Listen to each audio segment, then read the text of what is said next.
Insya Allah, ikhwah sekalian, pembahasan kita pada malam hari ini berkaitan dengan surat Al-Asr. Jadi pertemuan terakhir kemarin sebelum Idul Adha itu adalah berkaitan dengan surat At-Takasur ya. Surat At-Takasur sudah selesai. Dan insya Allah pada malam hari ini kita akan membahas kelanjutannya, yaitu surat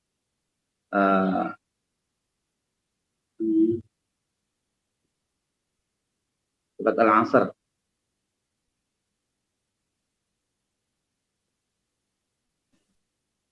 Assalamualaikum warahmatullahi wabarakatuh. Waalaikumsalam warahmatullahi wabarakatuh. أهلا وسهلا بشيخنا الحبيب، حياكم الله. حياكم الله. حيا الله الإخوة الحاضرين، أهلا وسهلا بهم. نعم. أقول للجميع عيدكم مبارك، تقبل الله منا ومنكم صالح الأعمال. تقبل الله منا ومنكم صالح الأعمال. آمين يا رب العالمين. حياكم الله يا شيخ، أهلا وسهلا، تفضل حياك الله. نعم. أنا أقدم لكم Alhamdulillahi Rabbil Alamin, wassalatu wassalamu ala Rasulillah wa ala alihi wa sahbihi ajma'in.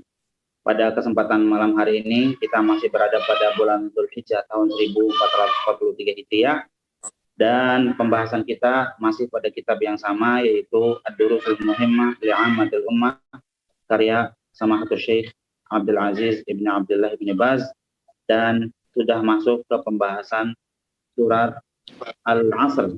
Kemarin kita membahas surat At-Takasur, dan pada malam ini insya Allah kita akan membahas surat Al-Asr bersama Fadilatul Syekh Abdul Aziz bin Saleh Al-Kanhal, dan beliau sudah bersama dengan kita semua di sini ya. Beliau adalah seorang dai di Arab Saudi, tepatnya di kota Madinah, dan juga sebagai pengisi kajian di beberapa tempat, dan juga sebagai penulis tetap di website Al-Aluka. Ahlan wa sahlan wa marhaban bikum Syekhan Al-Fadil. Wa maw'iduna hadhihi al-laila ma'a surat Al-Asr min juz'i amma. نعم. تفضلوا شيخ. وبسم الله الرحمن الرحيم، والحمد لله رب العالمين، والصلاة والسلام على نبينا محمد وعلى آله وأصحابه أجمعين، وبعد. قلنا أن موعدنا في هذه الليلة هو تفسير سورة العصر. قال الله عز وجل بعد أعوذ بالله من الشيطان الرجيم، بسم الله الرحمن الرحيم، والعصر إن الإنسان لفي خسر. والعصر الواو واو القسم، والله سبحانه وتعالى له أن يقسم بما شاء من مخلوقاته، وإذا أقسم الله عز وجل بشيء فهذا القسم تنويه بعظم هذا الشيء عند الله سبحانه وتعالى. والبشر ليس لهم أن يقسموا إلا بالله سبحانه وتعالى باسم من أسمائه وبصفة من صفاته، لأن النبي صلى الله عليه وسلم قال: من كان حالفا فليحلف بالله أو ليصمت. تفضل يا شيخنا حفظك الله. Bismillahirrahmanirrahim. Pada surat Al-Asr ini, Allah Subhanahu wa taala di awal surat Al-Asr bersumpah dengan masa. Wal 'asr. Waw di sini adalah wawul qasam yang berarti fungsinya untuk bersumpah ya. Allah Subhanahu wa taala di sini bersumpah dengan masa, dengan waktu. Dan ketika Allah Subhanahu wa taala bersumpah dengan sesuatu, ini menunjukkan tentang agungnya sesuatu yang dijadikan objek sumpah oleh Allah Subhanahu wa taala. Allah Subhanahu wa taala bisa bersumpah dengan apapun yang dikehendakinya. Bersumpah dengan Al-Asr, bersumpah dengan juga Ad-Duha dan lain sebagainya. Ya. Akan tetapi manusia, kita semua sebagai manusia dan juga sebagai hamba Allah, kita tidak diperbolehkan bersumpah kecuali dengan asmaullah, nama-nama Allah Subhanahu wa taala, atau dengan sifat-sifat Allah Subhanahu wa taala. Karena Rasulullah sallallahu alaihi wasallam menyatakan, "Man kana halifan falyahlif billahi au liyasmut." Siapa yang mau bersumpah, maka hendaknya ia bersumpah dengan menyebut nama Allah, atau hendaknya dia diam, tidak perlu bersumpah. Demikian perbedaan antara khaliq dengan makhluk. antara Allah Subhanahu wa taala yang bisa bersumpah dengan apapun yang dikehendakinya dan juga dengan kita selaku makhluk Allah Subhanahu wa taala. Nah, Syekh.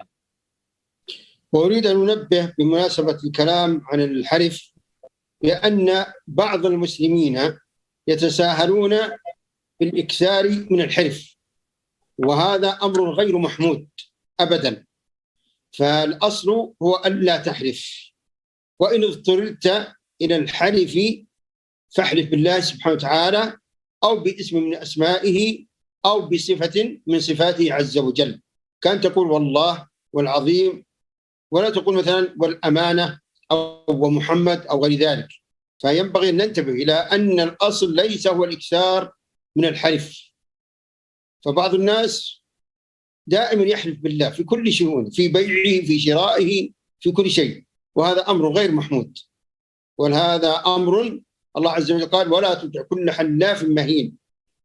فينبغي أن يحفظ أيمانه، واحفظوا أيمانكم. ينبغي الإنسان يحفظ أيمانه ولا يحلف إلا عند الضرورة القصوى. تفضل يا شيخ حفظك الله.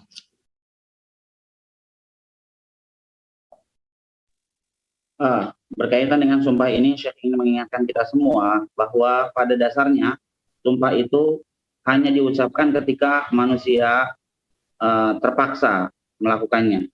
Jadi tidak diperlukan kita itu bersumpah pada perkara-perkara yang kita tidak membutuhkan sumpah padanya. Jadi memperbanyak sumpah, al-iktsar minal halif, itu bukanlah akhlak yang terpuji, ya.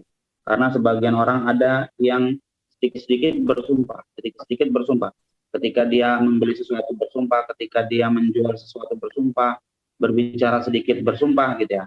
Maka itu bukanlah termasuk orang yang terpuji, ya.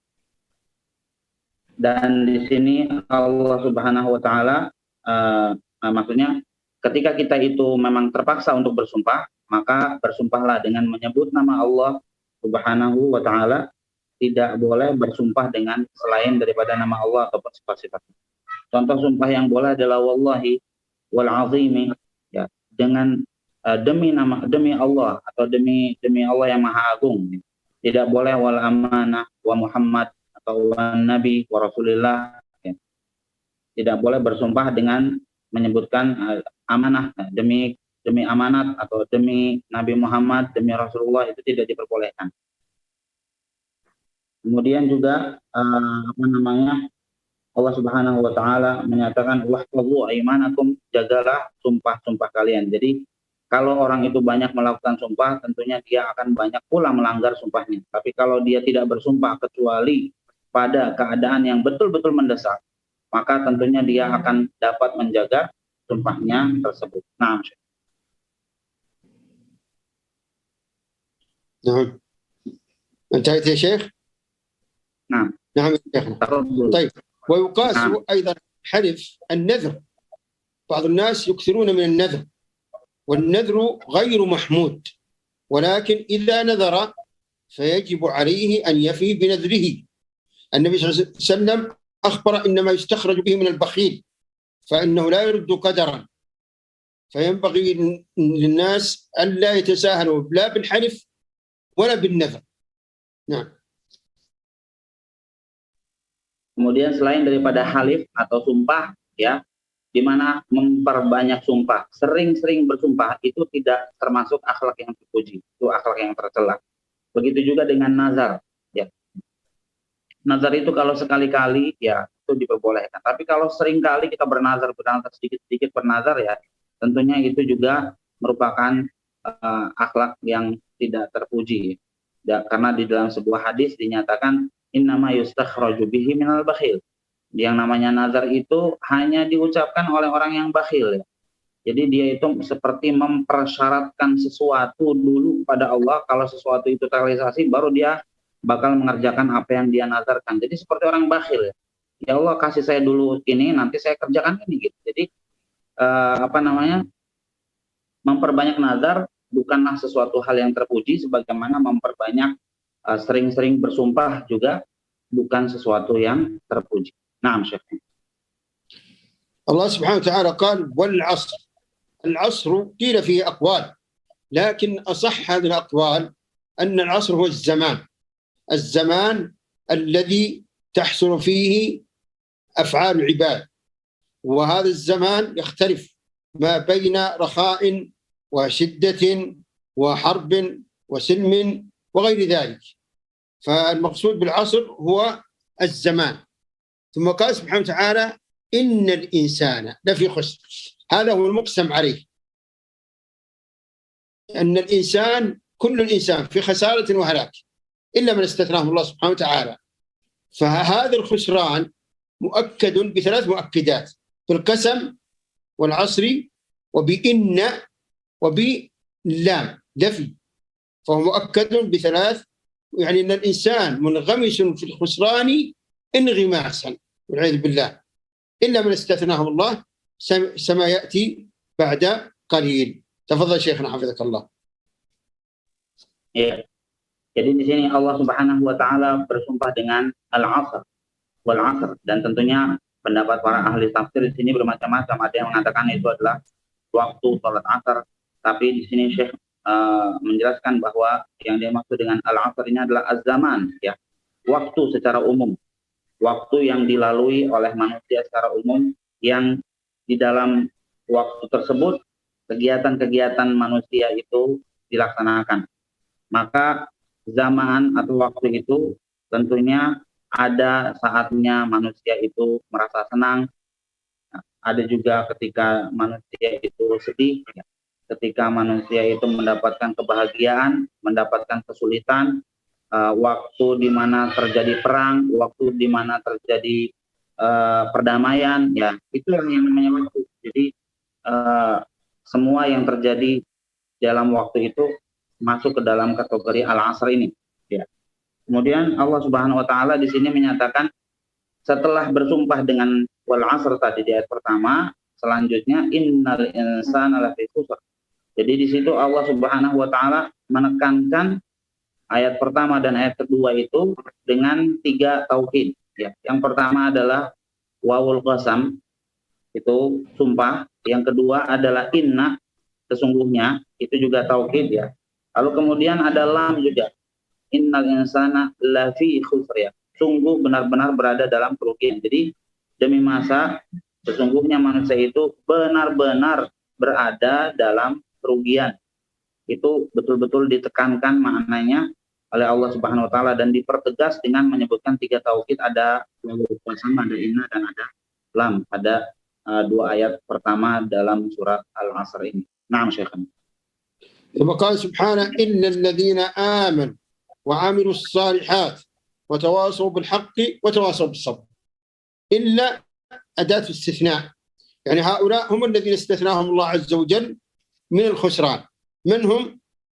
قال إلا الذين آمنوا، هذا أول واحد. إلا الذين آمنوا يعني حققوا الإيمان بأركانه 6 التي قال فيها النبي صلى الله عليه وسلم في الحديث الذي رواه الإمام مسلم في صحيحه، قال الإيمان أن تؤمن بالله وملائكته وكتبه ورسله واليوم الآخر وتؤمن بالقدر خيره وشره. هذا هو الإيمان، وتحقيق توحيد الألوهية وتوحيد الربوبية وتوحيد الأسماء والصفات، هذا هو الإيمان. إذن هذا هو الشرط الأول، إلا الذين آمنوا، فلا بد أن تحقق هذه الأركان 6 ويحقق توحيد الربوبية والألوهية والأسماء والصفات، وسبق أن فصلتها في دروس سابقة وسيأتي أيضا تفسير لها في دروس التوحيد. تفضل شيخنا حفظك الله. Barakallahu fikum Syekhana. Kemudian Allah Subhanahu wa taala memberikan pengecualian. Pada ayat yang kedua Allah menyatakan bahwa manusia itu berada dalam kerugian, ya. Lalu ada pengecualiannya, ada tulis istisna, yaitu illa, yang artinya kecuali, ya. Artinya manusia itu berada dalam kerugian seluruhnya, tanpa semuanya, ya. Kemudian dikecualikan illal ladzina amanu, orang-orang yang beriman, ya. Yang dimaksud beriman ini adalah seperti di dalam hadis riwayat Al-Imam Muslim, ya, hadis Jibril di mana Rasulullah Shallallahu Alaihi Wasallam ditanya oleh Jibril tentang keimanan, lalu beliau menjawab bahwa iman itu adalah antu'mina billahi wa malaikatihi wa kutubihi wa rusulihi wal yawmil akhir wa tu'mina bil qadari khairihi wa syarrihi. Yang namanya iman itu engkau beriman kepada Allah, malaikat-malaikatnya, kitab-kitab suci yang pernah Allah turunkan, dan juga kepada rasul-rasul yang pernah Allah utus, lalu beriman juga kepada hari akhir atau hari kiamat. Dan yang keenam adalah beriman kepada qada dan qadar, ya, beriman kepada takdir yang baik dan yang buruk semuanya berasal dari Allah Subhanahu wa taala. Nah, lalu kemudian juga merealisasikan tauhid kepada Allah Subhanahu wa taala, baik itu tauhidnya bentuknya adalah tauhid rububiyah, tauhid uluhiyah, dan juga tauhid al-asma was sifat, dan sudah pernah dijelaskan oleh Syekh pada pelajaran-pelajaran yang telah lalu, dan insya Allah nanti akan diterangkan kembali ketika membahas tentang tauhid. Nah, barakallahu fikum. ثم قال سبحانه وتعالى وعملوا الصالحات. هذا هو الأمر الثاني. من هم الذين عملوا الصالحات؟ هم الذين أتوا بأعمال صالحة استوفت شروط الإخلاص. ما هي؟ استوفت شروط الصلاح في العمل. ما هي شروط الصلاح؟ الشرط الأول الإخلاص لله عز وجل، فاعبد الله مخلصا له الدين، إنما يتقبل الله من المتقين. الشرط الثاني المتابعة للنبي محمد صلى الله عليه وسلم. فأي عمل مما يرى الناس أنه عمل صالح يفتقد هذين الشرطين لا يسمى عملا صالحا، ولو افتقد شرطا واحدا لا يسمى عملا صالحا أيضا. لو فرضنا إنسان أتى بأعمال في ظاهرها أنها أعمال صالحة لكنه غير مخلص لله فيها، لا يسمى عملا صالحا. لو فرضنا إنسان أتى بأعمال هو مخلص لله عز وجل فيها ولكنها ليست على هدي النبي صلى الله عليه وسلم لا تقبل ولا تسمى عملا صالحا. إذن لا بد من هذين الشرطين حتى يسمى العمل عملا صالحا. تفضل شيخنا. Nah, hafizakumullah.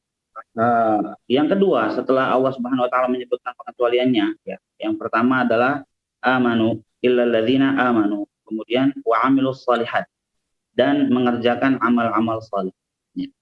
Yang dimaksud dengan al-amalus salihah ini adalah jamak dari amal saleh, ya.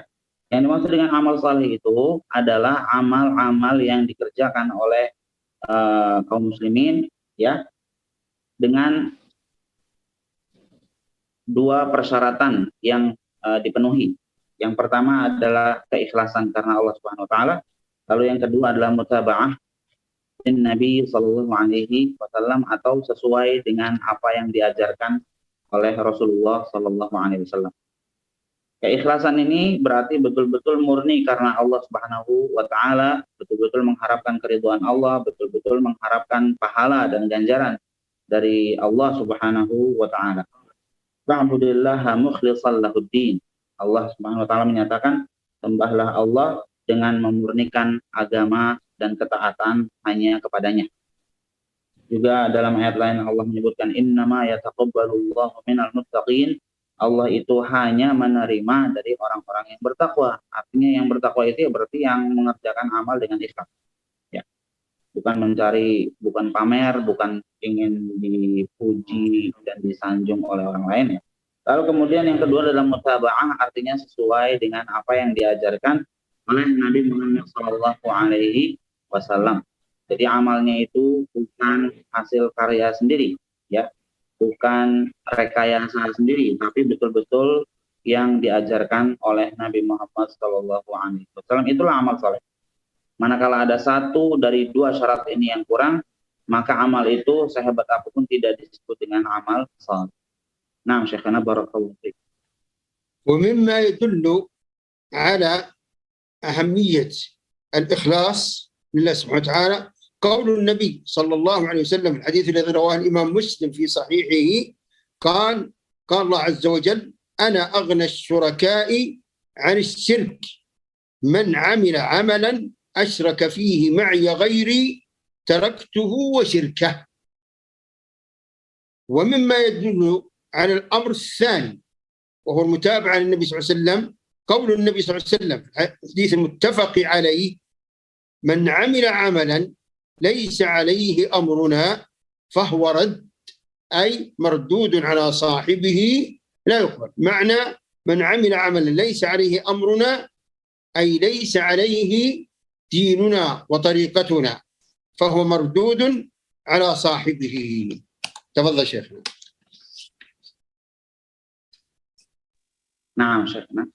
Jadi di sini Syekh Abdul Aziz Al-Kanhal menyebutkan dua hadis yang berkaitan dengan dua syarat tadi. Ya, jadi yang namanya amal soleh itu dinamakan amal soleh manakala memenuhi dua persyaratan. Pertama ikhlas, kedua adalah mutaba'ah.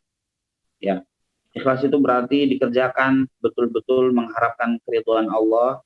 Ya, adapun mutaba'ah itu dikerjakan sesuai dengan ajaran Nabi Muhammad SAW.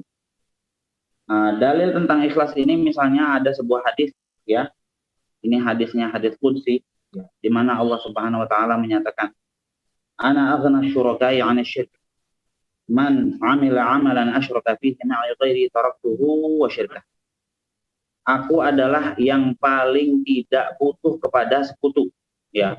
Kalau seandainya ada orang yang mengerjakan sesuatu lalu kemudian dia menyekutukan aku dengan sekutu-sekutunya, ya, itu akulah yang paling tidak butuh kepada sekutu, kata Allah Subhanahu wa taala. Siapa yang mengerjakan sebuah amal lalu aku ini disekutukan dalam amal tersebut, maka akan aku tinggalkan amal orang tersebut, dan persekutuan yang dia lakukan.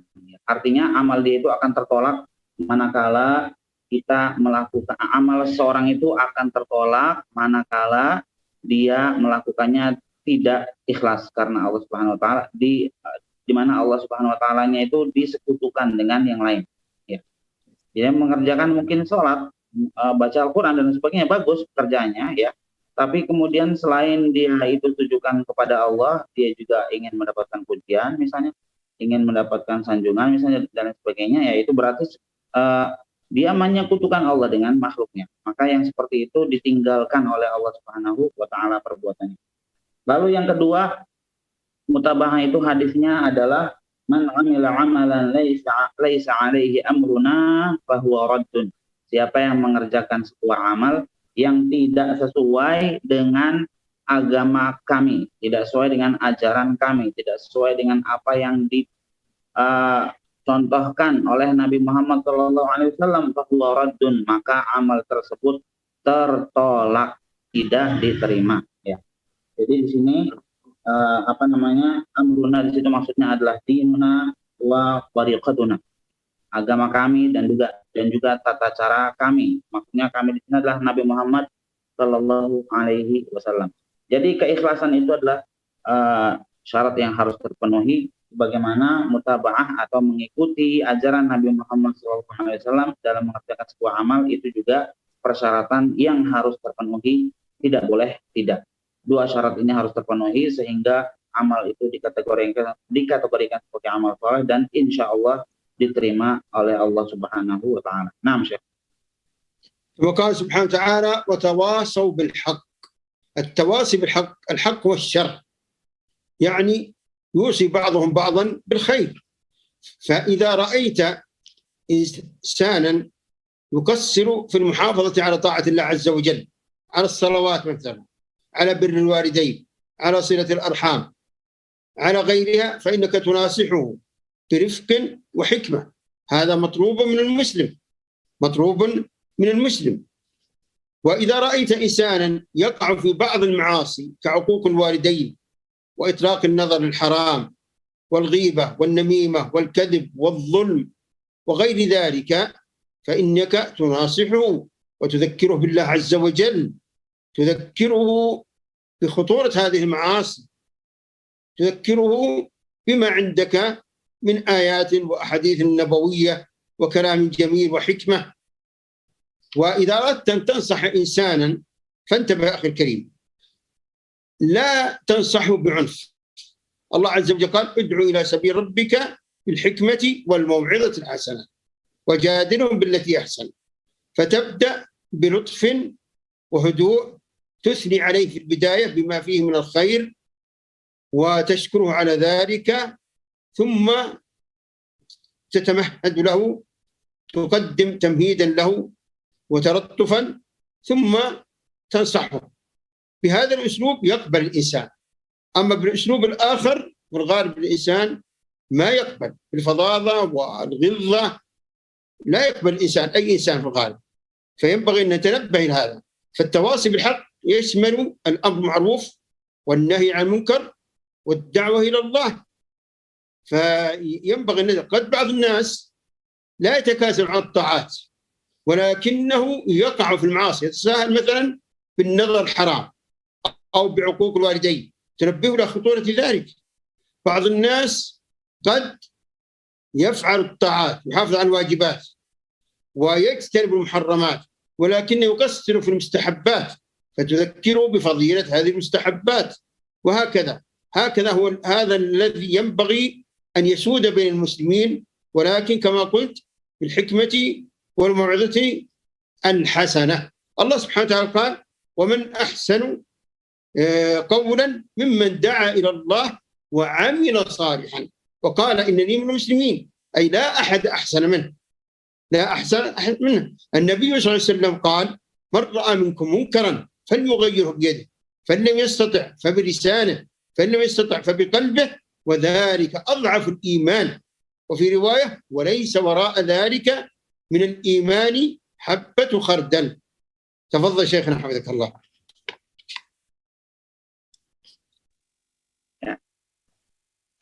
Bismillahirrahmanirrahim.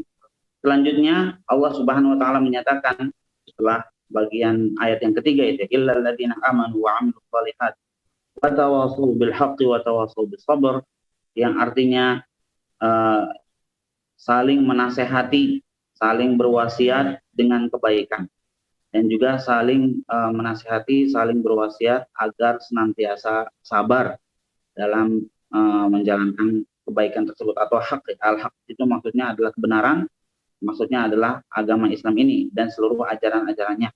Ya. Di situ yang dimaksud wa tawassaw bil haq itu maksudnya adalah saling menasehati dengan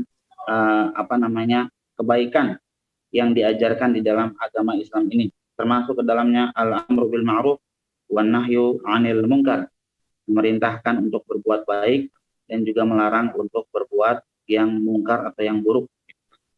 Di situ kalau kita melihat ada orang yang selalu mengerjakan kebaikan, dia selalu melaksanakan sholat, mengucapkan sholawat, ya, kemudian berbakti kepada kedua orang tuanya, silatul arham, mengucapkan ucapan yang baik. Nah, maka tugas kita kepada orang tersebut adalah bagaimana caranya supaya dia senantiasa istiqomah dalam kebaikan yang ia ada padanya, gitu ya. Jangan sampai dia melenceng. Kemudian ketika kita melihat saudara kita ada yang terjerumus ke dalam dosa, ada yang melakukan maksiat, ada yang melakukan ghibah misalnya, ada yang melakukan namimah, mengadu domba, ada yang berdusta, melakukan kezaliman, menganiaya saudaranya dan lain sebagainya, maka tugas kita sebagai sesama muslim, ya, kita ditugaskan untuk mengingatkan dia agar menjauhkan diri dari perbuatan dosa yang dia lakukan tersebut, ya, dengan membawakan ayat-ayat suci Al-Quran, hadis-hadis Nabi, ya, dan juga mengucapkan ucapan-ucapan yang baik kepada orang tersebut ketika kita melarang dia dari perbuatan-perbuatan dosa yang sering dia lakukan. Ya. Allah Subhanahu wa taala menyatakan, ud'u ila sabili rabbika bil hikmati wal mau'izatil hasanati wajadilhum billati hiya ahsan.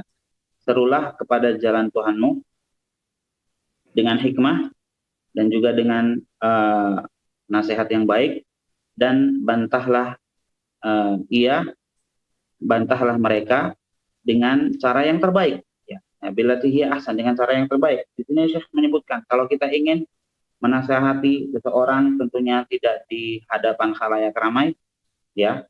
Kita berbicara empat mata dengan orang tersebut, kita mulai dengan bilutfin wa hudu, dengan lemah lembut, dengan sopan, ya. Kemudian kita ucapkan terima kasih kepada dia, ya, lalu kita sanjung orang tersebut jika memang memiliki kebaikan, ya. Lalu setelah itu barulah kita masuk ke hal-hal yang ingin kita kritisi, gitu ya. Kalau dia ada kesalahan dan sebagainya. Jadi jangan langsung kita mengkritik dia mengenai kesalahannya, langsung to the point kesalahannya. Kamu jangan begitu, begini-begini. Ya. Itu kalau langsung seperti itu, tidak pakai mukaddimah, tidak didahului dengan ucapan-ucapan yang baik, salam, ya, kemudian ramah tamah, dan tidak ada mukaddimah seperti itu, orang-orang kebanyakan akan menolak apa yang akan kita ucapkan itu, ya. Apalagi dengan fadhawah, ghilzah, ya, dengan dengan kasar, ya, dengan ucapan yang seperti orang marah-marah dan sebagainya, itu rata-rata orang tidak bisa menerima kalau seperti itu. Tapi kalau kita sampaikan dengan baik, dengan lemah lembut, insya Allah dia pun akan menerima apa yang kita kritik tersebut, ya. Kemudian kalau seandainya ya, jadi kita mencocokkan dengan saudara-saudara kita. Kalau seandainya ada orang di antara kita yang mungkin dia itu masih melaksanakan kewajiban-kewajiban agamanya, tapi masih terjatuh kepada perbuatan dosa, misalnya an-nazar ilal haram, yang melihat hal-hal yang Allah haramkan dan lain sebagainya, maka kita ingatkan sesuai dengan pelanggaran yang dia lakukan, gitu ya. Kita ingatkan sesuai dengan pelanggaran yang dia lakukan. Ada juga orang yang sudah giat dia itu melakukan amal soleh, ya, mengerjakan kewajiban-kewajiban, akan tetapi mungkin dia itu masih kurang dalam hal yang mustahabat, ya, hal-hal yang sunnah, misalnya sholat rawatib, ba'diyah, qobliyah, atau apalah kayak gitu, ya. Dia mungkin lalai dalam hal itu. Nah, berarti kita ingatkannya dalam hal-hal yang seperti itu, gitu ya. Ya, kita ingatkan bahwa ya hal-hal yang sunnah itu punya keutamaan yang besar, ada pahalanya yang banyak dan sebagainya. Nah, itu kita ingatkan seperti itu. Jadi kita cocokkan dengan masing-masing individu yang kita hadapi, ya. Dia itu punya kekurangan apa, ya. Kita sesuaikan nasihat kita kepada orang tersebut sesuai dengan kondisinya masing-masing. Dalam sebuah ayat Allah Subhanahu wa taala menyatakan, "Wa man ahsanu qawlan mimman da'a ila Allahi wa 'amila shalihan." Siapa yang lebih baik ucapannya daripada orang yang mengajak kepada Allah dan melakukan amal saleh. Ya, maksudnya ini bentuknya pertanyaan ini ayat, tapi maksudnya adalah pernyataan. Maksudnya tidak ada orang yang lebih baik daripada orang yang mengerjakan dakwah, mengajak orang kepada Allah dan melakukan amal soleh. Dalam sebuah hadis juga Rasulullah SAW menyatakan, "Man ra'a minkum munkaran falyughayyirhu biyadihi." Kalau ada di antara kalian melihat kemungkaran, maka hendaknya ia ubah dengan tangannya. Fa illam yastati' fa bilisanihi, jika tidak bisa ya dengan lisannya, ya, dengan ucapan. Wa illam yastati' fa biqalbihi wa dzalika adhaful iman, dan kalau tidak bisa pula dengan ucapannya, ya sudah, dia ingkari dengan hatinya, ya. Dan itu adalah keimanan yang paling lemah, ya. Dan setelah itu tidak ada lagi keimanan, yaitu karena itu adalah iman yang paling lemah. Nah, tidak ada lagi keimanan habbatul khardal, tidak ada lagi keimanan walaupun hanya seberat biji sawi, yaitu adalah keimanan yang paling rendah. Kalau ada kemungkaran yang terjadi di hadapan kita, ya, nggak bisa kita ubah dengan tangan, tidak bisa pula kita ubah dengan lisan kita, maka dengan pengingkaran di dalam hati kita, itu adalah keimanan yang paling rendah. Setelah itu nggak ada lagi yang lebih rendah daripada itu. Nah, ya, patah nggak? نعم نعم يا شيخ. نعم انتهيت شيخنا، تفضل. نعم طيب. قال الله سبحانه وتعالى بعد ذلك وتواصوا بالصبر. الصبر ما هو؟ الصبر هو حبس النفس عما لا ينبغي، وقسمه أهل العلم إلى ثلاثة أقسام. قالوا النوع الأول من أقسام الصبر هو الصبر على طاعة الله عز وجل. بعض الناس تشق عليه الطاعة، يشق عليه مثلا الاستيقاظ لصلاة الفجر، يشق يشق عليه أن يذهب لصلاة الظهر إذا كانت وقت حر شديد وهكذا. فالمؤمن مطالب بالصبر على طاعة الله عز وجل حتى يلقى الله سبحانه وتعالى. وهذا النوع الأول. النوع الأول الصبر على طاعة الله سبحانه وتعالى. الطاعة يحتاج إلى جهاد. الله عز وجل قال والذين جاهدوا فينا لنهدينهم سبلنا. فلا بد أن تجاهد نفسك على طاعة الله. ومما يعينك على ذلك أن تعرف ثواب هذه الطاعات والعبادات، وهو الفوز بالجنة والنجاة من النار. فهذا هو النوع الأول، الصبر على طاعة الله عز وجل، وهو مهم جدا. ومما يعينك على تحقيق هذا النوع الأمور التالية. الأمر الأول العلم بفضل الطاعات، وقد وردت آيات وأحاديث كثيرة في ذلك. الأمر الثاني الدعاء. الدعاء مهم. أنت أخي الكريم ضعيف بدون توفيق الله عز وجل. الله سبحانه وتعالى قال وما توفيقي إلا بالله ادعوني أستجب لكم. فادعوا الله كثيرا أن يعينك على طاعته، يعينك على المحافظة على الصلوات في أوقاتها بما فيها صلاة الفجر، يعينك على بر الوالدين، على صلة الأرحام، وهكذا. ادعوا الله كثيرا، فالدعاء مهم جدا أيها الأخوة. الأمر الثالث مجاهدة النفس. النفس ضعيفة تحتاج إلى جهاد. فالله عز وجل قال والذين جاهدوا فينا لنهدينهم سبلنا. الأمر الرابع تذكر الموت وما بعده. إنك ميت وإنهم ميتون، كما أتى الموت غيرك فجأة قد يأتيك أنت أيضا فجأة. فتذكر الموت يدفع إلى الطاعات وترك المعاصي. هذه أسباب 4 مهمة جدا. وأن السبب الأول العلم بفضيلة الطاعات، السبب الثاني الدعاء، الثالث مجاهدة النفس، الرابع تذكر الموت وما بعده. تفضل يا شيخنا. Nah, kemudian bagian akhir daripada ayat surat Al-Asr ini yang ayat ketiga adalah watawasau bil haqqi watawasau bis sabr. Ya, sabar di situ maksudnya adalah habsun nafs amma la yanbaghi, menahan diri dari perbuatan-perbuatan yang tidak layak untuk dilakukan, gitu ya. Dan kesabaran ini ada beberapa jenis. Yang pertama disebutkan oleh Syekh adalah as-sabru ala ta'atillah. Sabar dalam rangka melaksanakan ketaatan kepada Allah Subhanahu wa taala. Jadi Allah perintahkan apa kita lakukan, ya. Allah memberikan perintah dan kewajiban kepada kita apa kita lakukan semua kewajiban-kewajiban tersebut, ya. Dan tentunya hal tersebut tidak bisa kita lakukan kalau kita tidak punya kesabaran, ya. Contoh kecilnya adalah seperti misalnya untuk bangun subuh, bangun untuk sholat fajar, sholat subuh, ya. Itu kalau kita butuh kesabaran, ya, dan butuh pembiasaan juga, ya.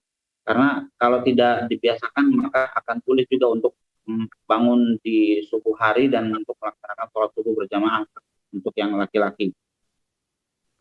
Dan tentunya supaya kita itu bersemangat untuk melakukan ketaatan kepada Allah Subhanahu wa taala dan bisa menyabarkan diri kita dalam melaksanakan ketaatan, ya. Ada 4 hal di sini yang Syekh sebutkan yang dapat membantu kita dalam sabar kita terhadap ketaatan kepada Allah Subhanahu wa taala. Yang pertama adalah al-ilmu bi fadli ta'at. Kita harus mengetahui tentang keutamaan daripada amal-amal soleh yang kita lakukan dan juga tentang ketaatan-ketaatan tersebut, ya. Kalau kita baca dalil-dalilnya, hadis-hadisnya, ayat-ayatnya itu tentu disebutkan keutamaan yang sangat luar biasa sekali dan pahalanya sangat besar sekali, gitu ya. Jadi itu kalau kita mengetahuinya, pastinya kita akan termotivasi untuk melakukan amal soleh dan ketaatan kepada Allah Subhanahu wa taala. Yang kedua adalah berdoa, memohon kepada Allah Subhanahu wa taala. Selalu mengajukan permohonan dan doa kepada Allah Subhanahu wa taala, ya, karena anta dhaif bila taufiqillahi taala. Min duni taufiqillah taala anta dhaif. Engkau wahai manusia itu adalah makhluk yang sangat lemah kalau tidak ada taufik dan inayah serta pertolongan dari Allah Subhanahu wa taala. Wa ma taufiqi illa billah. Yang mampu untuk memberikan taufik kepadaku hanya Allah Subhanahu wa taala saja. Jadi kita berdoa kepada Allah Subhanahu wa taala agar kita ini mampu untuk melaksanakan ketaatan kepadanya. Baik itu untuk sholat, untuk mengerjakan kewajiban, untuk berbakti kepada kedua orang tua, untuk melakukan silaturahim dan lain sebagainya ya. Berbagai macam jenis ketaatan itu kita mohonkan kepada Allah supaya kita ini diberikan kekuatan, diberikan taufik untuk melakukan ketaatan tersebut. Yang ketiga adalah mujahadatun nafs, ya, artinya melawan hawa nafsu kita, ya, melawan hawa nafsu kita. Mungkin hawa nafsu kita mengajak kita untuk malas-malas atau untuk ngapain sih sholat di masjid atau apa gitu kan, itu kita lawan, ya, kita lawan. Mujahadatu an-nafs. Allah Subhanahu wa taala menyatakan walladzina jahadu fina lanahdiyannahum subulana.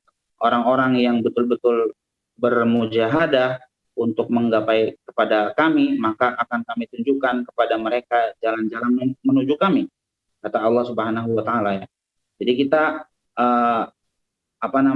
berusaha semampu mungkin untuk melawan hawa nafsu kita dalam rangka merealisasikan ketaatan kepada Allah Subhanahu wa taala. Lalu yang terakhir, yang keempat adalah tazakkurul maut wa ma ba'dahu, mengingat-ingat kematian dan apa saja nanti kejadian yang akan terjadi setelah kematian tersebut. Innaka mayyitun wa innahum mayyitun. Sesungguhnya engkau wahai Nabi Muhammad pasti akan mati dan mereka pun juga akan mati. Jadi kematian itu pasti akan menimpa semuanya. Yang laki-laki, yang perempuan, bahkan Nabi Muhammad SAW pun juga meninggal dunia, ya, maka kita pun juga akan mati juga dan akan mempertanggungjawabkan semua yang kita lakukan di dunia ini di hadapan Allah Subhanahu wa taala.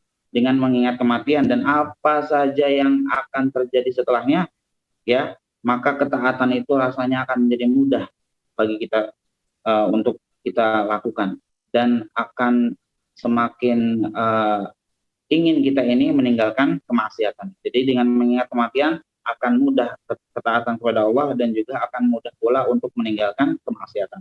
Naam Syekhana. والنوع الثاني الذي ذكره العلماء هو الصبر عن محارم الله. بعض الناس يصبر على الطاعة، يصلي الصلوات في أوقاتها، وقد يأتي بعض السنن أيضا المستحبات، لكنه لا يصبر عن المحرمات. لماذا؟ لخلل في عباداته، لأن الله سبحانه وتعالى قال إن الصلاة تنهى عن الفحشاء والمنكر. هذه الصلاة الصحيحة، الصلاة الصحيحة التي يأتي بها المؤمن بشروطها، بأركانها، بواجباتها، بمستحباتها، بخشوعها، هذه التي تنهى عن الفحشاء والمنكر. فالمؤمن الذي يأتي بالواجبات الشرعية من الصلاة وغيرها ولكنه يتساهل بالمعاصي، فعليه أن يراجع إيمانه، أن يراجع عباداته، عنده خلل. فبعض الناس كما قلت يحافظ على الواجبات الشرعية ولكن يتساهل بالمعاصي، بالغيبة، بالنميمة، بالكذب، بالظلم، بالنظر الحرام، بالمال الحرام وبغير ذلك. فإذا ما هو العلاج؟ ما هو العلاج للتخلص من الوقوع في المحرمات؟ العلاج بالأمور التالية. الأمر الأول أن تعلم مغبة الوقوع في المحرمات، مخالفة أوامر الله عز وجل. الله سبحانه وتعالى قال وما كان لمؤمن ولا مؤمنة إذا قضى الله ورسوله أمرا أن يكون لهم الخيرة من أمرهم ومن يعص الله ورسوله فقد ضل ضلالا مبينا. فينبغي المؤمن أن يتنبه لهذا أيها الأخوة. أنت لست مخير تعمل كذا أو كذا، أنت عندك أوامر شرعية، أوامر من الله عز وجل، من النبي صلى الله عليه وسلم، عليك أن تتقيد بها. الأمر الثاني الدعاء، كما قلنا في الصبر على طاعة الله. الدعاء مهم جدا أيها الأخوة. الأمر الثالث مجاهدة النفس على ترك المعاصي، الأمر الرابع تذكر الموت وما بعده كما قلنا سابقا. الأمر الخامس والمهم جدا تقوية التوحيد في القلب، وخاصة توحيد الأسماء والصفات. إذا علمت على سبيل المثال بقول الله عز وجل ليس كمثله شيء وهو السميع البصير، وبقوله سبحانه وتعالى ما يلفظ من قول إلا لديه رقيب عتيد، ملك عن يمينك يكتب الحسنات وملك عن اليسار يكتب السيئات. إذا علمت بذلك كله ماذا ينتج عنه؟ ينتج عنه تعظيم حرمات الله والبعد عن المعاصي. إذا هذه أسباب مهمة جدا للإقلاع عن المعاصي، عن المحرمات. أعيدها مرة أخرى: العلم بمغبة المعاصي وخطورتها في الدنيا والآخرة. الأمر الثاني الدعاء. الأمر الثالث مجاهدة النفس. الأمر الرابع تذكر الموت. الأمر الخامس تقوية التوحيد في القلب، وخاصة توحيد الأسماء والصفات وعظمة الله سبحانه وتعالى واطلاعه على كل شيء. تفضل شيخنا حفظكم الله.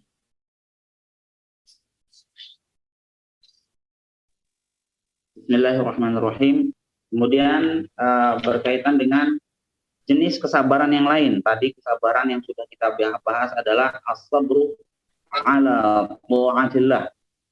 Sabar dalam mengerjakan ketaatan kepada Allah Subhanahu wa taala. Yang kedua adalah as-sabru an maharimillah.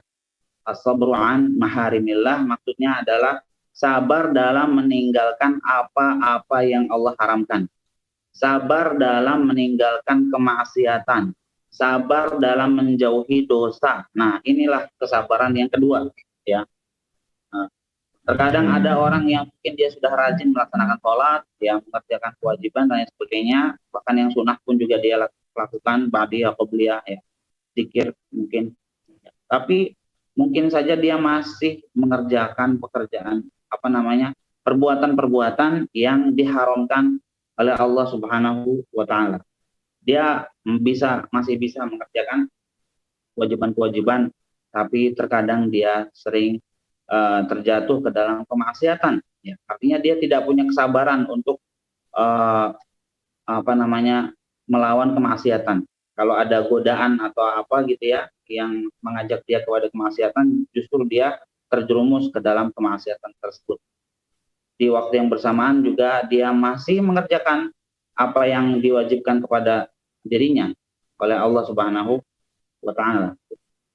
Nah, tentunya di sini li khalalin fi ibadatihi, karena adanya kekurangan dan kurang sempurna dalam ibadah yang dia lakukan. Kalau memang betul-betul ibadah yang dia lakukan itu sempurna segala-galanya dari segi rukunnya, syaratnya dan lain sebagainya, pasti dia tidak termasuk ke dalam hamba Allah yang melakukan perbuatan-perbuatan yang terlarang tersebut, ya. Disebutkan dalam sebuah ayat, innas salata tanha 'anil fahsya'i wal munkar. Sesungguhnya salat itu dapat mencegah pelakunya dari perbuatan fahsya, ya, perbuatan tercela seperti zina dan lain sebagainya, ya, dan juga perbuatan mungkar.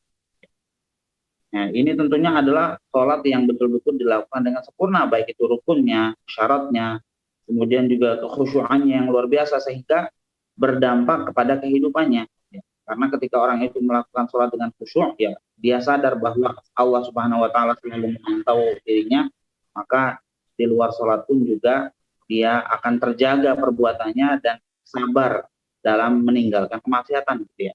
Nah, tapi ketika seorang itu masih mengerjakan sholat tapi maksiat juga masih jalan juga, ya, berarti hendaknya ia yuraji'u imanahu wa ibadatah. Hendaknya dia memeriksa kembali, ya, keimanan dia, memeriksa kembali ibadah-ibadah yang dilakukan. Apa kurangnya dalam ibadah yang dilakukan itu? Barangkali keikhlasannya, barangkali syarat dan rukunnya, barangkali kekhusyuannya dan sebagainya, ya.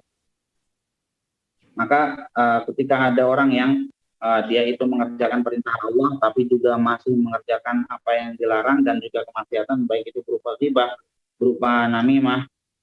Ghibah itu membicarakan keburukan orang, ya, Namimah itu berarti adalah mengadu domba, berdusta, melihat hal-hal yang Allah haramkan untuk dilihat, ya, memakan harta yang haram dan lain sebagainya, ya. Itu berarti masih harus melihat kembali amal ibadah yang dia lakukan, ya. Apa saja kekurangannya, ya. Kemudian hendaknya dia itu mempersiapkan 4 hal supaya dia itu bisa sabar dalam meninggalkan kemaksiatan, bisa sabar dalam membendung dirinya mengikuti hawa nafsu dan bujuk rayu setan, ya. Sehingga dengan demikian kesabaran dalam meninggalkan maksiat ini bisa terrealisasi. Tadi Syekh menyebutkan ada beberapa hal sama seperti yang disebutkan pada as-sabru ala ma'atillah, ya. Di sini yang pertama, al-ilmu bi khuturatil ma'asi fid dunya wal akhirah. Mengetahui betapa buruknya akibat dari maksiat yang dia lakukan. Baik itu akibat buruk yang nanti akan dialami di dunia ini dan juga di akhirat.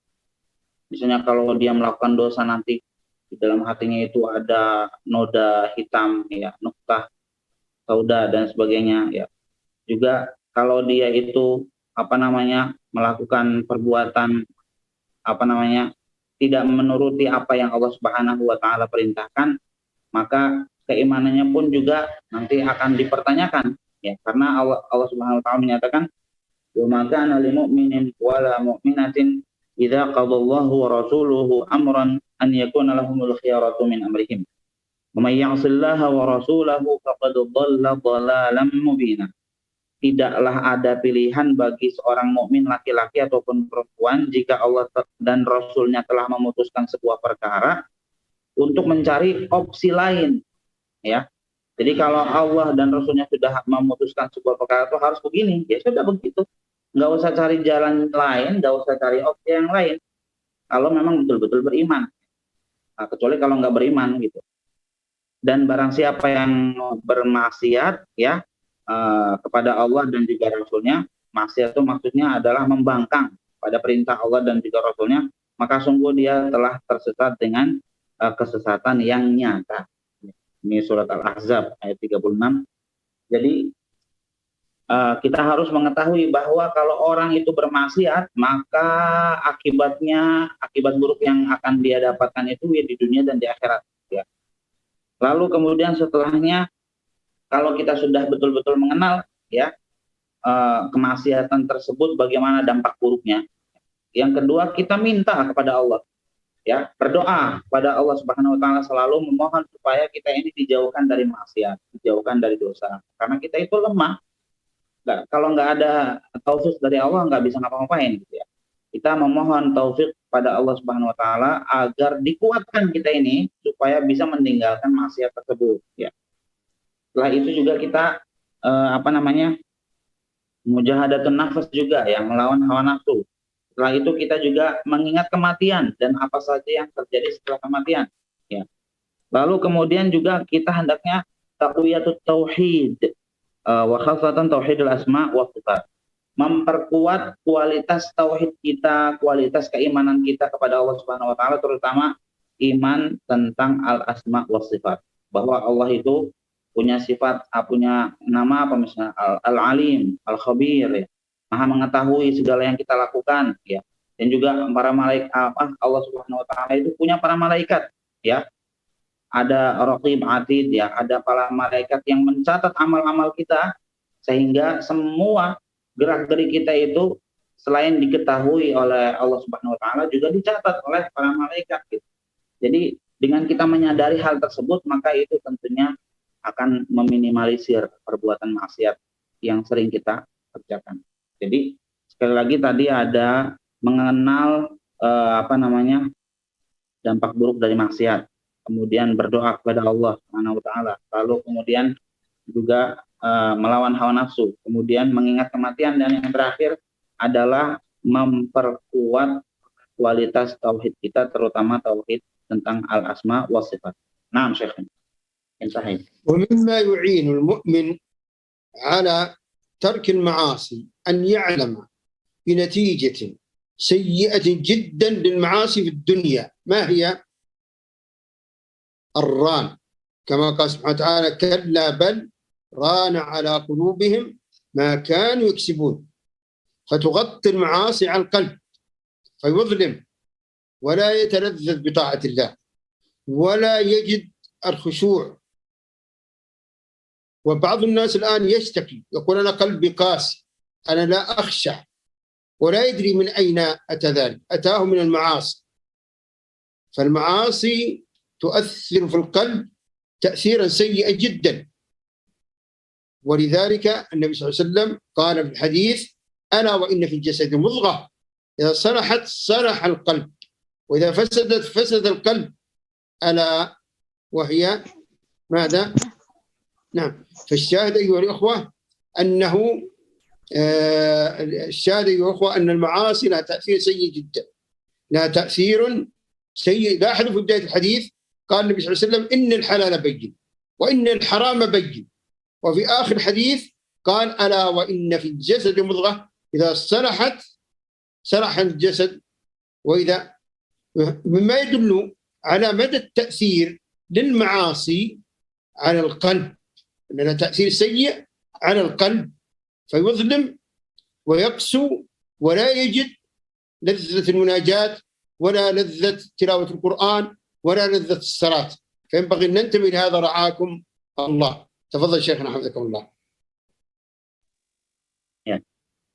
Kemudian termasuk hal-hal yang membantu kita untuk meninggalkan kemaksiatan adalah menyadari bahwa maksiat itu akan memiliki dampak yang buruk di dunia dan di akhirat.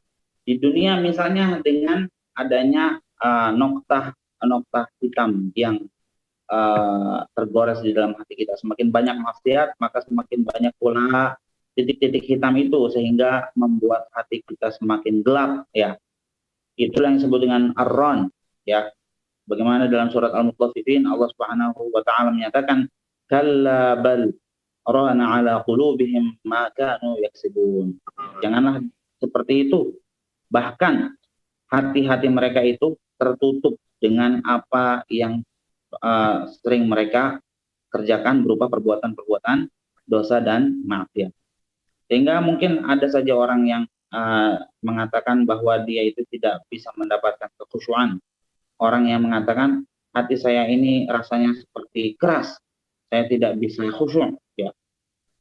Maka kita harus menyadari bahwa yang namanya maksiat itu memiliki dampak negatif, ya, terhadap kehidupan kita di dunia ini, terutama terhadap hati kita, ya.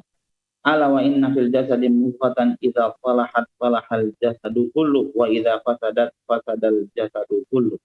Ketahuilah bahwa di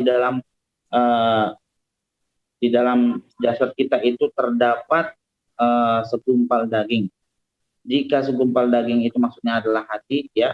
Jika segumpal daging itu sehat, segumpal daging itu benar, maka benarlah dan sehatlah seluruh tubuh, dan jika rusak, maka rusaklah seluruh tubuh. Nah, segumpal daging itu adalah hati.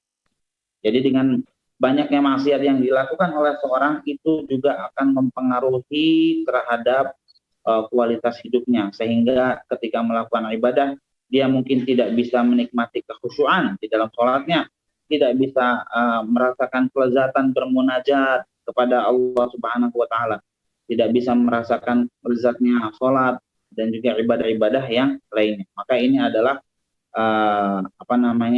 dampak buruk daripada maksiat tersebut. Dengan mengetahui hal ini, semoga kita bisa menjauhkan diri dari maksiat. Naam, Syekh.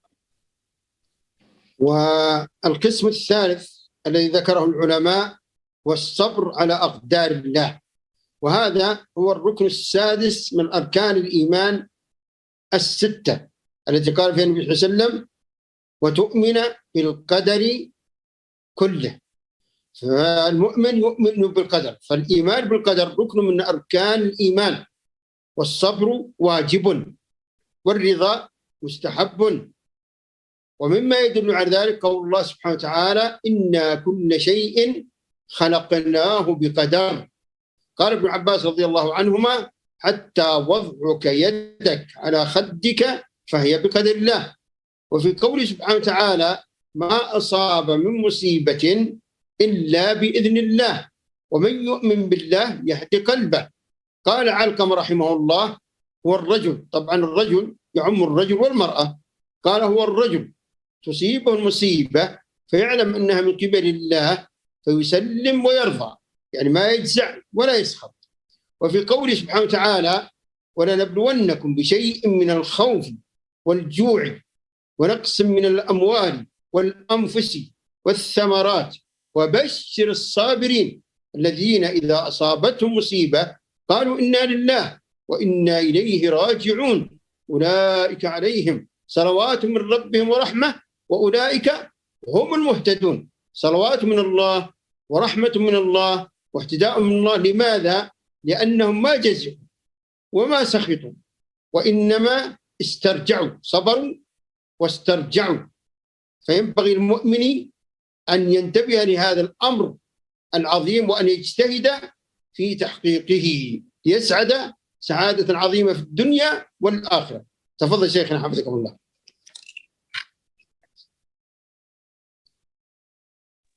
Ya. Kemudian juga ada kesabaran jenis yang ketiga yang disebutkan oleh para ulama. Di sini adalah kesabaran yang disebut dengan as-sabru ala aqdarillahi ta'ala.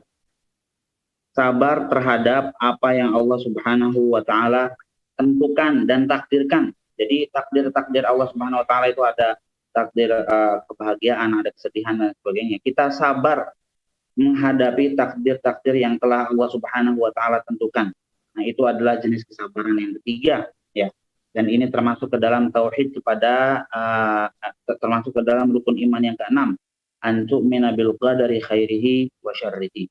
Engkau beriman kepada takdir Allah, ya, yang baiknya serta yang buruknya. Semuanya itu berasal dari Allah Subhanahu wa taala. Maka kita ini dalam menghadapi musibah yang menimpa kita, kewajiban kita adalah bersabar, ya. Dan juga ridho terhadap apa yang Allah Subhanahu wa taala takdirkan. Allah Subhanahu wa taala menyatakan dalam surat At-Taghabun, ma asaba min musibatin illa biidznillah.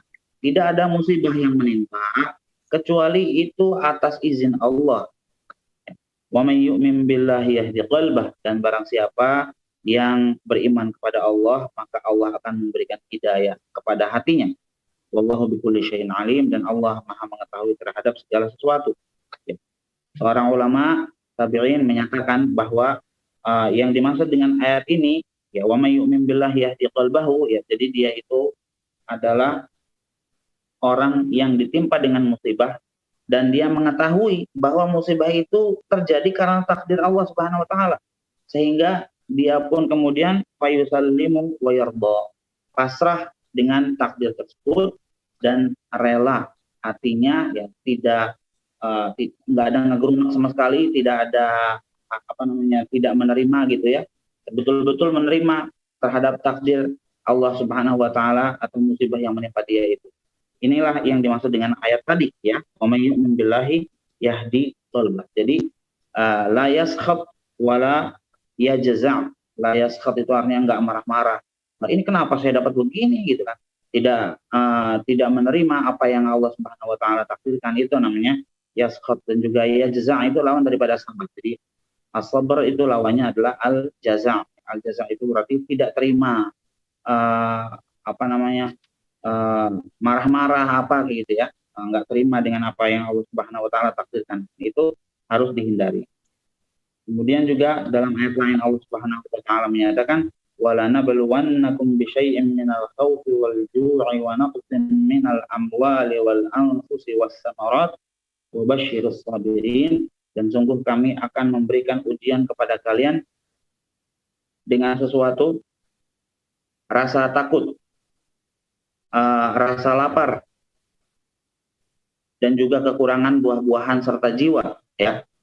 Dan berilah kabar gembira kepada orang-orang yang bersabar. Siapakah orang-orang yang bersabar tersebut? Alladzina idza asabathum musibah, orang-orang yang jika mereka itu ditimpa oleh musibah, mereka akan mengatakan inna lillahi wa inna ilaihi raji'un. Mereka akan mengatakan sesungguhnya kami ini adalah milik Allah dan sesungguhnya hanya kepadanya lah kami akan kembali, akan pulang, ya. Jadi ulaika alaihim salawatun min rabbihim wa rahmah, mereka itulah yang akan mendapatkan salawat, ya, mendapatkan keberkahan dari Allah, dari Tuhan mereka, dan juga akan mendapatkan rahmat, akan mendapatkan kasih sayang dari Allah Subhanahu wa taala. Wa ulaika humul muhtadun, dan mereka itulah orang-orang yang mendapatkan hidayah, ya.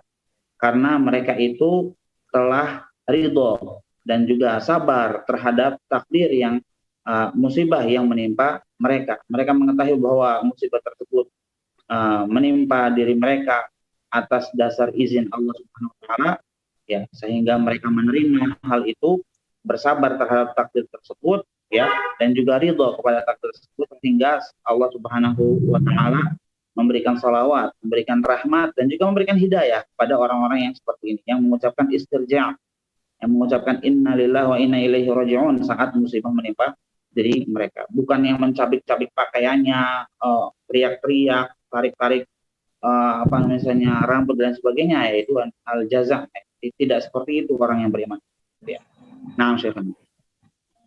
وأختم الكلام عن الإيمان بالقدر بالحديثين التاليين.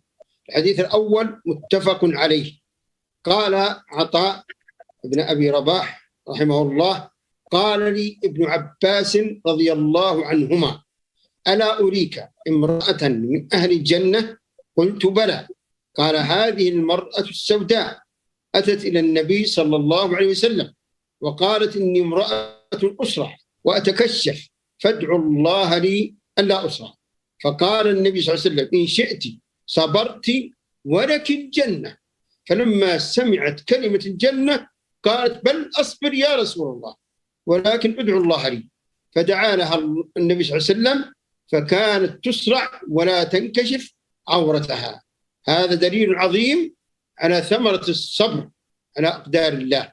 الحديث الثاني رواه الإمام مسلم في صحيحه عن أم سلمة رضي الله عنها قالت: سمعت النبي صلى الله عليه وسلم يقول: ما من عبد تصيبه مصيبة فيقول: إنا لله وإنا إليه راجعون، اللهم آجرني في مصيبتي وأخلف لي خيرا منها، إلا آجره الله في مصيبته وأخلف له خيرا منها. تقول: فلما توفي زوجي أبو سلمة قلت: من خير من أبي سلمة؟ يعني تقول من هو هذا الرجل الذي خير من أبي سلمة سيتزوجها. قالت: لكني قلت ما أمرني به النبي صلى الله عليه وسلم. وكيف قالت؟ قالت: قوة إيمان ويقين وليس مجرد ترديد. ماذا كانت النتيجة؟ قالت: لكني قلت ما أمرني به النبي صلى الله عليه وسلم فأخلف لي الله خيرا منه. من هو؟ رسول الله صلى الله عليه وسلم تزوجه، وهي تعلم أن النبي صلى الله عليه وسلم خير من كل الرجال، خير من أبي سلمة ومن كل الرجال، لكنه لم يخطر في بالها ولا بأدنى شيء أن النبي صلى الله عليه وسلم ستزوجها. ولكن هذه ثمرة عظيمة من ثمرات الاسترجاع، فينبغي أن نستفيد من هذين الحديثين هذه الفوائد العظيمة: الصبر والاحتساب والاسترجاع وعدم الجزع والسخط. تفضل شيخنا حفظك الله. Ya, kemudian ditutup dengan dua hadis yang dibawakan oleh Syekh tadi. Hadis pertama berkaitan dengan seorang wanita sahabiyah, ya, yang berkulit hitam, yang diceritakan di dalam hadis itu bahwa dia Abdullah bin Abbas mengatakan kepada seorang muridnya, Abdullah bin Abi Rabah, ya, termasuk dari kalangan tabi'in. Abdullah bin Abbas itu sahabat, lalu punya murid tabi'in namanya Abdullah bin Abi Rabah, ya. Kemudian Abdullah bin Abbas mengatakan, mau tidak kamu itu saya tunjukkan kepada seorang wanita yang dia itu adalah calon penduduk surga. Ya. Maka aku mengatakan, iya saya mau. Ya. Kemudian Abdullah bin Abbas mengatakan, hadhihi as-sauda, ini wanita yang hitam ini, yang dia itu adalah termasuk penduduk surga. Ya. Kemudian hadhil mar'atu sauda atatin Nabiya sallallahu alaihi wasallam faqalat inni usra' wa inni atakashaf. Suatu saat wanita hitam ini pernah datang kepada Nabi Muhammad sallallahu alaihi wasallam lalu mengatakan, wahai Rasulullah, saya ini terkadang usra', ya, terkena penyakit apa tuh namanya, kayak orang nggak sadarkan diri begitu ya, saya lupa nama penyakitnya apa ini. Terkadang saya itu usra ya, kemudian saya itu kalau sudah terkena penyakit itu apa, aurat saya terkadang tersingkap begitu ya. Fad'ullah li, maka doakanlah kepada Allah agar supaya saya sembuh dari penyakit itu. Wanita itu seperti itu meminta kepada Rasulullah SAW agar Rasulullah mendoakan kesembuhan. Wala in syi'tu sabartu walakil jannah. Kalau mau kamu sabar saja dan nanti kamu akan mendapatkan surga, kata Rasulullah SAW. Maka ketika wanita ini mendengar kata surga, oh kalau begitu bal asbir. Kalau begitu saya sabar. Faqalat asbir. Kalau gitu saya milih sabar saja. Nggak jadi minta didoakan kesembuhan, nggak perlu gitu. Saya maunya sabar aja supaya bisa masuk surga. Asbir. Faqalat inni atakasyaf wad'ullaha alla atakasyaf. Tapi saya, wahai Rasulullah, kalau penyakit itu sedang menimpa saya, oh ya namanya ayan ya, penyakit ayan. Kalau saya sedang ayan gitu, lagi kambuh ya, maka saya sering kali aurat saya itu tersingkap. Doakanlah kepada Allah supaya nanti ketika ayan saya itu kambuh, saya akan sabar menghadapi ayan tersebut. Tapi tolong doakan supaya aurat saya tidak tersingkap. Ya. Maka kemudian pada Allah Rasulullah SAW mendoakan hal tersebut untuk wanita itu. Ya. Akhirnya kemudian wanita tersebut ketika tertimpa ayan, ya, dia itu tidak tersingkap auratnya sama sekali, tidak tersingkap aurat. Jadi dia itu memilih untuk sabar supaya mendapatkan surga, begitu ya. Jadi kesabaran kita itu insya Allah akan Allah Subhanahu Wa Taala ganjar dengan surga. Lalu kemudian yang kedua adalah hadis dari Ummul Mukminin Ummu Salamah radhiyallahu anha, yang saat itu ketika suaminya yang tercinta meninggal dunia, yaitu Abu Salamah radhiyallahu anha meninggal dunia, ya, maka kemudian Rasulullah SAW ya menganjurkan untuk mengucapkan innalillahi wa inna ilaihi raji'un. Sesungguhnya kami ini milik Allah dan sesungguhnya hanya kepada Allah kami semua atau kita semua ini akan kembali. Gitu ya. Allahumma ajurni fi musibati wa akhlif li khairan minha. Ya Allah, berikanlah ganjaran kepadaku atas musibah yang menimpaku ini dan berikanlah kepadaku ganti yang lebih baik daripada musibah itu. Ya. Kalau ada yang mengatakan seperti itu, pasti nanti akan diberikan ganti yang lebih baik, gitu ya. Maka ketika itu Ummu Salamah mengamalkan doa yang diajarkan tersebut, diucapkanlah doa seperti itu. Tapi dia bertanya-tanya dalam hatinya, siapa yang akan menggantikan suami saya yang menurut saya dia itu orang yang terbaik? Siapa yang bisa menggantikan dia? Ternyata Allah Subhanahu Wa Taala menakdirkan ya, Rasulullah SAW meminang Ummu Salamah dan jadilah Rasulullah SAW itu suami daripada Ummu Salamah. Maka dari sejak saat itu tahulah Ummu Salamah bahwa yang lebih baik dari suaminya yang meninggal dunia itu adalah Rasulullah SAW. Inilah buah daripada istirja, ya, betul-betul ridho terhadap apa yang Allah Subhanahu Wa Taala putuskan dan meminta kepada Allah agar diberikan ganti yang terbaik. Nah. نعم شيخ. الخلاصة أيها الإخوة أن كل مؤمن إذا علم أنه لا نجاة له من الخسارة إلا بالاتصاف بهذه الصفات الأربع فإنه سيجتهد كل الاجتهاد في الاتصاف بهذه الصفات الأربع. ولذلك عظم السلف هذه السورة، ومنها ما روي أن بعض الصحابة إذا التقوا طلب أحدهم من الآخر أن يقرأ عليه هذه السورة. ومن ذلك قول الإمام الشافعي رحمه الله: لو لم ينزل الله على عباده حجة إلا هذه السورة لكفتهم. ماذا يقصد رحمه الله؟ يقصد كفتهم موعظة وحثا على التمسك بالإيمان والعمل الصالح والدعوة إلى الله والصبر على ذلك. وليس مراده كما قال الشيخ ابن تيمية رحمه الله في تفسيره، ليس مراده أن هذه السورة كافية للخلق في جميع الشريعة. نعم. تفضل يا شيخ. Ya. Kemudian intinya adalah bahwa ketika kita mengetahui tidak ada jalan keselamatan kecuali kalau kita itu melakukan 4 hal yang dikecualikan oleh Allah Subhanahu wa taala itu ya. Kalau manusia itu semuanya rugi kecuali yang melakukan 4 hal tadi. Beriman, beramal saleh, saling berwasiat untuk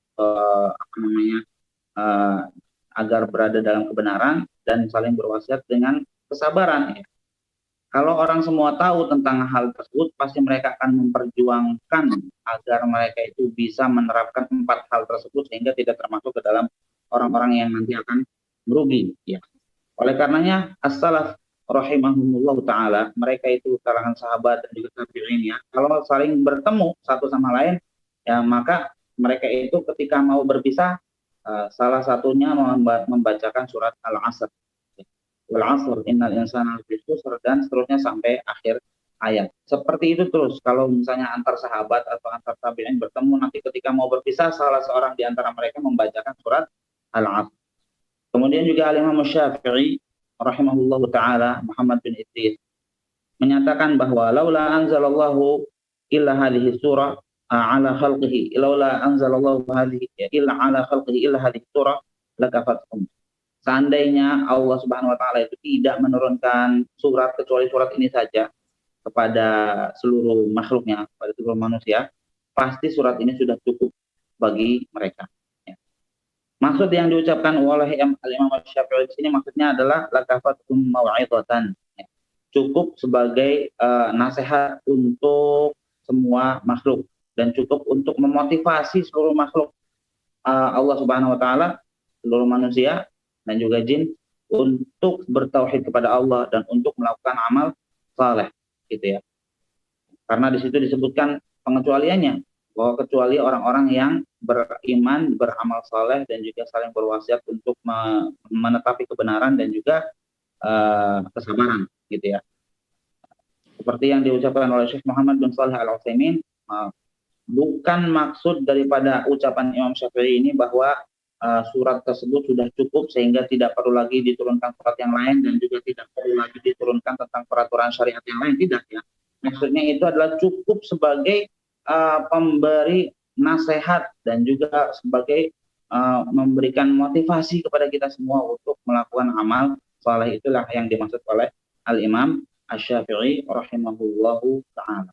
Nah, انتهينا ولله الحمد من تفسير سورة العصر، ونسأل الله سبحانه وتعالى أن ينفعنا بما قلنا وبما سمعنا، وأن يجعله حجة لنا لا علينا، وأن يغفر لنا ولوالدينا وأزواجنا وذرياتنا وولاة أمورنا وأخوان المسلمين، ويجمعنا في جنات الفردوس الأعلى.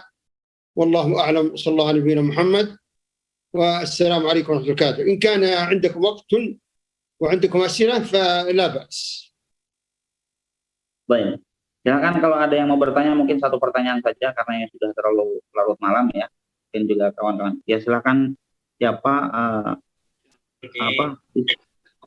Batu Tisna. Ya, Tisna.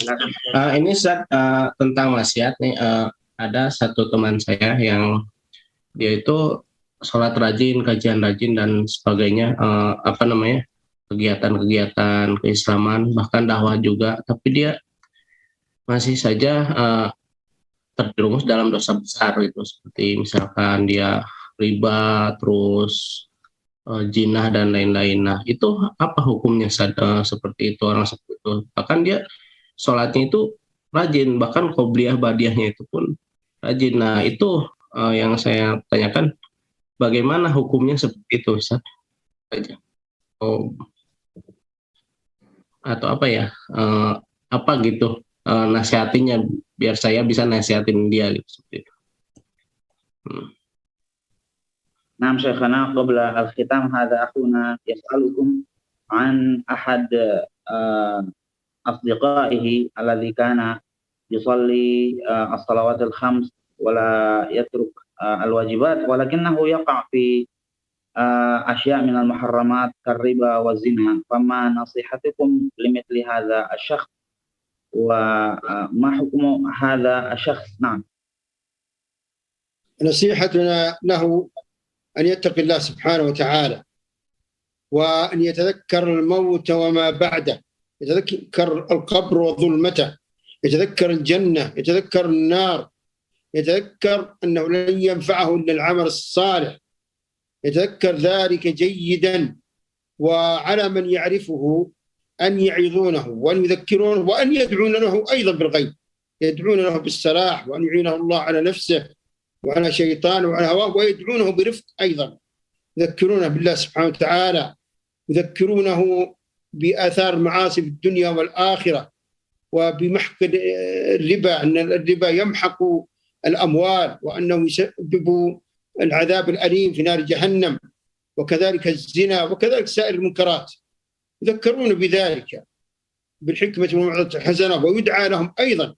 هم مرضى الآن، يحتاجون إلى الدعاء لهم ودعوتهم مع بعض، يدعى لهم ويدعون إلى الخير بالحكمة والموعظة الحسنة، ويذكرون بالله سبحانه وتعالى.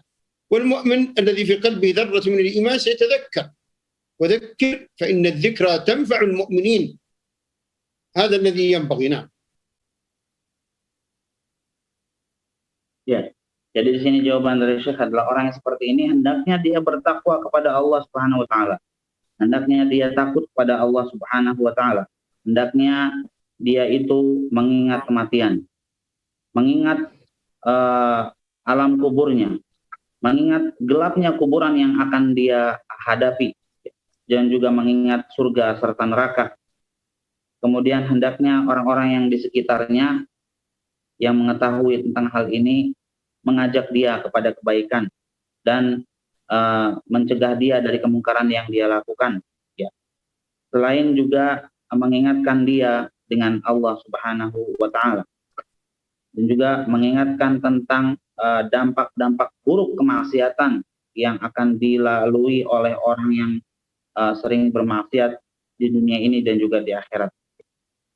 Apalagi perbuatan tersebut adalah berupa riba misalnya, yang tentunya akan merugikan dirinya, merugikan hartanya juga, ya, dan juga zina serta kemungkaran yang lain-lainnya.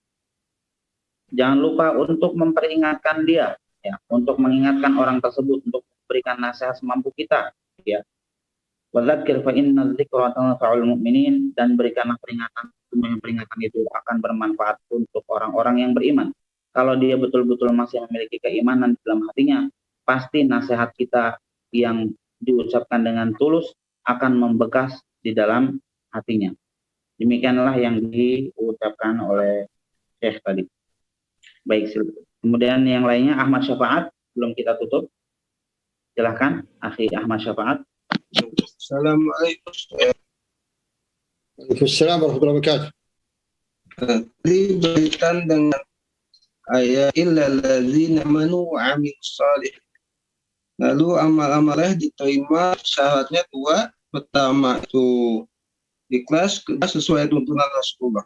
Pertanyaan, bagaimana menjaga keikhlasan baik di awal ingin berbuat taat atau berbuat amal, lalu di pertengahan juga di akhir dalam amal, menjaga keikhlasan. Itu aja Ustaz. Terima kasih, jazakallah. Nah, Syekhana hadza akhuna Ahmad Syafaat yas'alukum an tariqatul muhafazah 'ala al-ikhlas. لأننا نحتاج إلى الإخلاص يعني عندما نعمل عملا صالحا في بداية هذا العمل وفي أثناء العمل وكذلك بعد الانتهاء من العمل نحتاج إلى الإخلاص لله تبارك وتعالى. فكيف المحافظة على هذا الإخلاص؟ نعم. المحافظة على الإخلاص تتم بأمور. الأمر الأول كما قلت سابقا تقوية التوحيد في القلب، تقوية تعظيم الله سبحانه وتعالى في القلب. هذه مهمة جدا، لأن المؤمن إذا قوي توحيد الله في قلبه فإنه لا يرائي الناس ولا ينافق أمام الناس، وإنما يخلص لله، لأنه يعلم أنه لن ينفعه إلا الإخلاص لله سبحانه وتعالى. فهذه مسألة مهمة. إذا تذكر المؤمن قول الله عز وجل ليس كمثله شيء وهو السميع البصير، تذكر قول الله عز وجل يعلم خائنة الأعين وما تخفي الصدور، فإنه يخلص لله سبحانه وتعالى. وكما قلت سابقا الدعاء مهم جدا. ادعو الله عز وجل أن يرزقك الإخلاص، تعوذ بالله من الشرك. اللهم إني أعوذ بك من أن أشرك بك ما أعلم وأستغفرك لما لا أعلم. ادعو الله أن يرزقك الإخلاص، هذا مهم جدا. اقرأ عن فضيلة الإخلاص، هذا مهمة جدا أيضا. القراءة عن فضيلة الإخلاص وفائدته العظيمة في الدنيا والآخرة، هذا مهمة جدا. فقلنا العلم بفضيلته والقراءة عن فضيلته مهمة، وهي سبب. الدعاء مهم، تقوية التوحيد في القلب مهمة جدا، المجاهدة على الإخلاص مهمة جدا. ولكن هنا أنبه إلى مسألة مهمة جدا، وهي أن لا يصل المؤمن إلى درجة الوسوسة في هذا الأمر. فإن بعض الناس وصلوا إلى درجة الوسوسة وأصيبوا بشيء من الإحباط. لا يا أخي الكريم، توسط في هذا الأمر ولا تصل إلى حد الوسوسة. فما دمت قصدت وجه الله فلا تلتفت لأي أفكار أو خواطر شيطانية تريد أن تصرفك عن العمل. انتبه لهذا رعاك الله، وأسأل الله الجميع التوفيق والإخلاص. تفضل شيخنا حفظك الله. Nah, jadi di sini nasihat yang disampaikan oleh Syekh pertama adalah hendaknya kita memperkuat kualitas tauhid kita dan keimanan kita kepada Allah Subhanahu wa taala. Menyadari bahwa Allah Subhanahu wa taala selalu memantau kita dan mengetahui seluruh gerak-gerik kita, sehingga dengan demikian amal saleh yang kita lakukan itu pasti akan kita kerjakan dengan seikhlas mungkin. Tidak mungkin kita itu ingin pamer kepada orang lain atau ingin mendapatkan pujian dari orang lain, karena tahu ketika kita melakukan amal soleh, Allah memantau kita dan melihat kita. Itu adalah derajat ihsan. Kemudian juga di sini harus mujahadah, ya, mujahadah bersungguh-sungguh dan juga melawan hawa nafsu. Lalu kemudian juga yang disarankan oleh Syekh adalah doa. Jangan sampai lupa dari doa, memohon kepada Allah Subhanahu wa taala agar kita dilindungi dari perbuatan syirik yang kecil ataupun yang besar, dari riya, dari sum'ah dan semuanya, ya. Doanya itu adalah Allahumma inni a'udzubika min an usyrika bika. Ya Allah, aku memohon kepadamu, aku berlindung kepadamu, ya, dari perbuatan syirik yang aku lakukan sedang aku mengetahuinya. Wa ana a'lam wa a'udzubika mimma la a'lam, dan aku juga berlindung kepadamu dari kesyirikan yang saya lakukan dengan tidak sadar, gitu ya. Jadi itu adalah doa yang kita ucapkan supaya kita dilindungi oleh Allah Subhanahu wa taala dari berbagai macam perbuatan syirik yang merupakan lawan daripada keikhlasan. Jadi ketika ikhlas itu tentunya harus jauh dari kesyirikan, dan di antara kesyirikan itu adalah riya atau ingin mendapatkan sanjungan dan pujian dari orang lain. Kemudian juga hendaknya yang keempat, hendaknya kita banyak-banyak membaca tentang keutamaan ikhlas, tentang keutamaan tauhid, tentang keutamaan beramal dengan ikhlas itu keutamanya apa saja. Sering-sering membaca hal tersebut, ya. Baik itu dari kitab-kitab ataupun dari kitab tafsir ataupun dari hadis, ya. Sering membaca tentang keutamaan keikhlasan. Lalu yang terakhir, jangan sampai kita itu sampai ke level was-wasa, derajat was-was, ya, sampai ke was-was, ya. Jadi saya ini sudah melakukan amal soleh, itu ikhlas apa enggak, ya? Artinya dia masih bertanya-tanya gitu. Padahal dia sudah melakukan amal soleh tersebut di awalnya memang betul-betul dilakukan ikhlas karena Allah Subhanahu wa taala. Kalau sudah dilakukan dengan ikhlas karena Allah Subhanahu wa taala, lalu datang godaan dari setan kepada kita bahwa kayaknya tadi amal itu belum ikhlas, belum 100% ikhlasnya, masih ada apanya kayak gitu, kurang sempurna begitu. Nah, itu adalah gangguan dari setan. Nah, maka tugas kita jauhkan gangguan setan tersebut jauh-jauhnya. Jangan sampai kita merasa was-was dan jangan sampai kita merasa al-ihbab. Al-ihbab itu maksudnya putus asa dari rahmat Allah Subhanahu wa taala. Merasa bahwa wah saya nggak bisa nih melakukan perbuatan ikhlas. Jangan sampai seperti itu. Ya, jangan sampai menjustifikasi bahwa diri kita tidak bisa ikhlas. Kita bisa semuanya melakukan keikhlasan tersebut, ya. Bukan merupakan sesuatu yang susah. Jangan sampai ke was-was gitu. ولي رسالة في شبكة الألوكة عن الشرك الأصغر. لي رسالة مكتوبة في شبكة الألوكة عن الشرك الأصغر، تطرقت فيها إلى الرياء ودرجاته فلعلكم ترجعون إليها وتترجمونها إلى اللغة الأندلسية، أو يقوم شيخنا الحبيب مترجمنا القدير حفظه الله بترجمتها لكم. نعم. أنا أطلب منكم يعني الرابط عن الرئة هذا إن شاء الله. سأرسله لك على الواتساب. سأرسله لك إن شاء الله. Baik, jazakumullah khairan Syekhana. Jadi di sini Syekh juga sudah pernah menulis tentang yang kaitannya dengan riya ya, dan juga apa saja yang berkaitan dengan hal tersebut di website Al-Alukah ya. Dan nanti insya Allah akan diberikan linknya kepada Ana pribadi, dan insya Allah akan Ana terjemahkan sebagian dari apa yang ditulis oleh Syekh di website tersebut dan akan dibagikan. Untuk yang bertanya tentang rekaman daripada ini itu kalau tidak salah ada di YouTube ya. Tulis saja Markaz Mudarasatul Ulum Syar'iyyah kalau tidak salah, nanti di situ muncul ada rekaman daripada kajian-kajian yang direkam secara online seperti ini.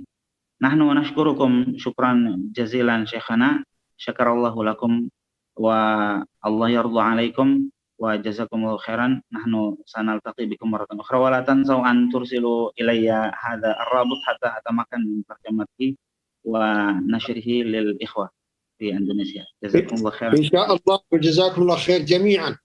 جزاكم الله خير جميعا كلكم. أسأل الله سبحانه وتعالى أن يحفظكم جميعا وأن يغفر لكم ولوالديكم وأزواجكم وذرياتكم وأن تحبون، وأن يجمعكم في جنات الفردوس الأعلى. أنا سعيد جدا بالالتقاء بكم، وأكسب بإذن الله حسنات عظيمة، وأنتم كذلك تكسبون باستماعكم. نسأل الله الجميع التوفيق والإخلاص والثبات. والسلام عليكم ورحمة الله وبركاته، وصلى الله على نبينا محمد. الشيخ. Waalaikumsalam warahmatullahi wabarakatuh. Terima kasih. جزاكم الله خير جميعا. حفظكم الله جميعا. خيرا الشيخ. الله يحفظك.